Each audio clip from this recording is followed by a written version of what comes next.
Good morning students. आइए आज मैं आपको क्लास 5th में व्याकरण बोध से पाठ 2 वर्ण विचार फोनोलॉजी पढ़ाऊंगी। सबसे पहले हम देखते हैं कि जब कोई भाषा बोली जाती है तो उस भाषा को बोलने के लिए जो ध्वनियां निकलती हैं तो बोलते समय उस ध्वनि का जो लिखित रूप होता है उसको हम लिपि या चिन्ह कहते हैं। इन्हीं लिपि चिन्हों को वर्ण कहते हैं। जैसे कि फल, फल शब्द की रचना फ के नीचे हलंत आप देख रहे हैं, धन आ, जब तक आ जो छोटा आ है वो जब तक हलंत वाले फ के साथ नहीं जुड़ेगा तब तक वो पूरा फ नहीं होता है। तो हमने देखा हलंत वाला फ, धन आ, धन ला, ला के नीचे भी आप देख रहे हैं हलंत, धन आ। इन ध्वनियों से ही फल शब्द की रचना हुई है। इन्हीं संकेतों को लिपि चिन्ह या वर्ण कहते हैं। अब देखिए वर्ण, वर्ण क्या है? वर्ण मीन्स लेटर। लेटर बोलते किसको है? भाषा की सबसे छोटी इकाई जो होती है वो ध्वनि का लिखित रूप वर्ण कहलाता है। और ध्वनि जो है भाषा की सबसे छोटी इकाई होती है तथा वर्ण ध्वनि के लिखित रूप होते हैं, इसलिए वर्ण को भाषा की सबसे छोटी इकाई कहा जाता है। अब हम जाने कि वर्णमाला या अल्फाबेट क्या है। वर्णों के क्रमबद्ध समूह को वर्णमाला कहा जाता है, जो कि आप जानते हैं आ इ ई, और फिर आगे बढ़ते हैं तो का खा गा गा। तो हिंदी भाषा के वर्णों को 2 भागों में बांटा गया है। सबसे पहले हम वोवेल्स या स्वर को देखेंगे। जब भी आप वर्णमाला पढ़ते हैं तो सबसे पहले हिंदी में आप स्वरों को जानते हैं। स्वर क्या है?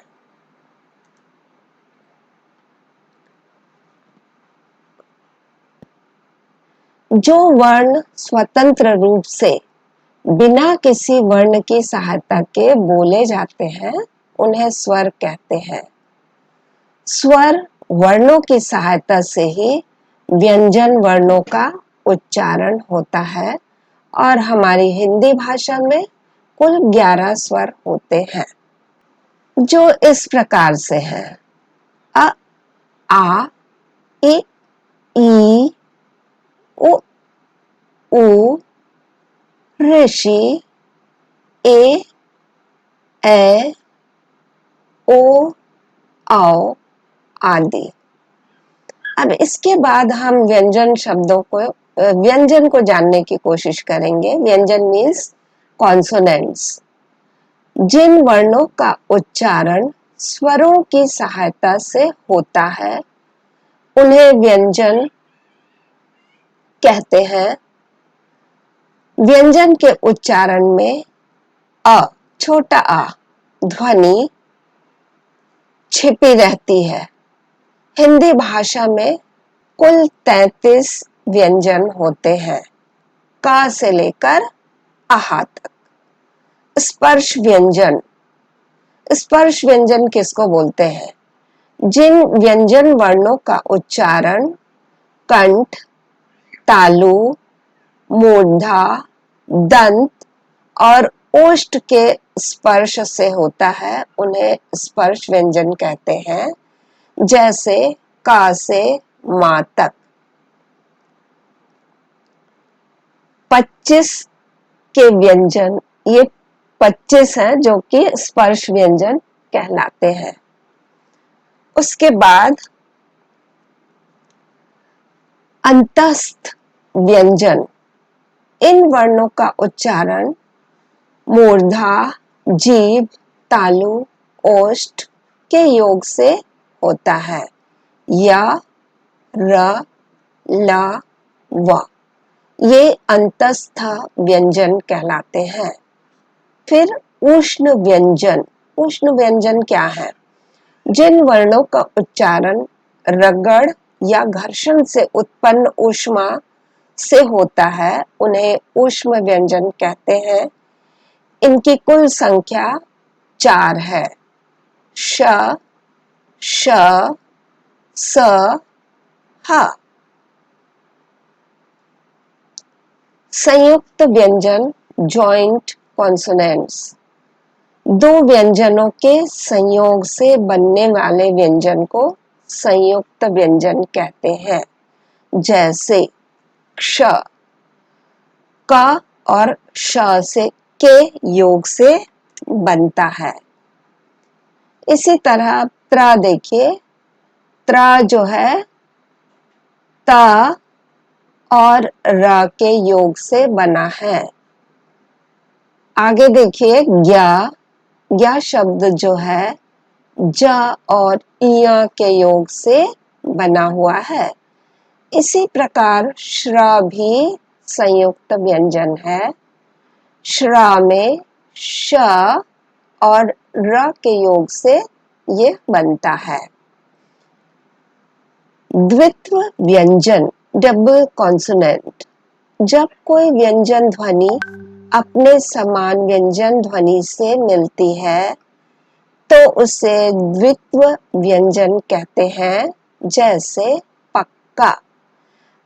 पक्का शब्द में आधा का और पूरा का मिलके दो व्यंजन इसमें जुड़े हैं, इसलिए ये द्वित्व व्यंजन कहलाता है। इसी प्रकार हम देखेंगे बच्चा।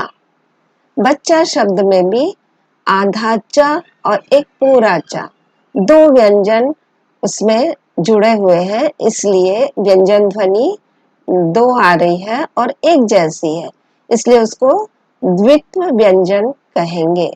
और भी उसके उदाहरण है गल्ला और हल्ला आदि। फिर उसके बाद हम देखेंगे अनुस्वार। अनुस्वार, इसका उच्चारण करते समय नाक से अधिक वायु निकलती है और मुंह से कम। जैसे अंक। अंक जो है, अंक बोलते समय हमारी नाक से ज्यादा ध्वनि निकल रही है, इसलिए ये अनुस्वार का उदाहरण है। अब देखिए दूसरा शब्द है पंच। पंच में आपने देखा कि पंच में भी जब हम उच्चारण करते हैं तो अंक की मात्रा के साथ नाक से अधिक वायु निकलती है। और अंश और अंग भी इसके उदाहरण हैं। अब हम देखेंगे अनुनासिक। अनुनासिक में आपने देखा ये चंद्रबिंदी है। अब आएंगे, इसको हम बोलते हैं सेमी नेजल। इसका उच्चारण नाक और मुंह दोनों से होता है। जैसे गांव। गांव में हम नाक और मुंह दोनों का उच्चारण, दोनों से आपने देखा कि उसका उच्चारण हो रहा है। उसके बाद हम देखेंगे दांत, हंसना, धंसना आदि। विसर्ग। विसर्ग स्वर्ग के बाद आता है। इसका उच्चारण हा की तरह होता है। जैसे प्रातः, अतः, पुनः, स्वतः आदि। रैफ। यह रैफ जो है, आपने देखा ऊपर आधा दिख रहा हमें, यह रा का ही रूप होता है। यह रा का ही रूप होता है। जिस वर्ण पर यह लगता है, जिस भी वर्ण पर यह लगा, तो उसके पहले हम र का उच्चारण करते हैं, जैसे कि कर्ण का। अब ण के ऊपर हमने देखा रैफ लगा हुआ है, तो रैफ में जो र है उसका उच्चारण ण के पहले आएगा, कर्ण। इसी तरह धर्म, म के ऊपर रैफ है, इसलिए र का उच्चारण ध के बाद और म के पहले होगा, धर्म। और मर्म, और उसके बाद दर्शन आदि। हलंत, स्वर रहित व्यंजन, ऐसा व्यंजन जिसमें स्वर ना हो। जैसे कि हम सब जानते हैं कि जब हम वर्णमाला पढ़ते हैं तो उसमें आ, छोटा आ जो है वो जुड़ा होता है, परंतु जहां छोटा आ नहीं जुड़ा है वहां हलंत का प्रयोग किया जाता है, जैसे क, ख, ग और घ आदि। मैं आपको रिक्त स्थानों की पूर्ति करो, ये मैंने आपको दिया है, इसको आपको करना है। फिर उसके बाद ग, ये संयुक्त व्यंजन किन व्यंजनों के योग से बने हैं, ये भी आप अपनी कॉपी में कंप्लीट करेंगे। इसके बाद उचित विकल्प पर सही का चिन्ह लगाओ, ये भी आपको करना है।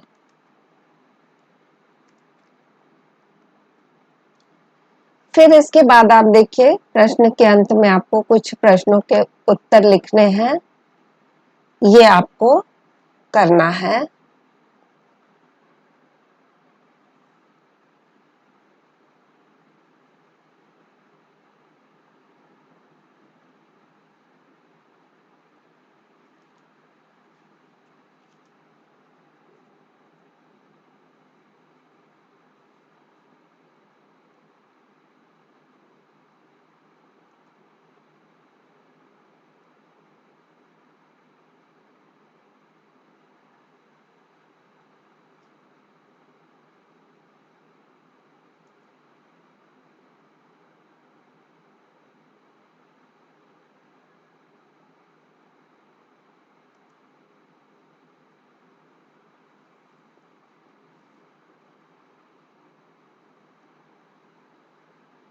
Dear students, subscribe channel and like the video so that the efforts made by the teachers gets appreciated by all the students. Thank you.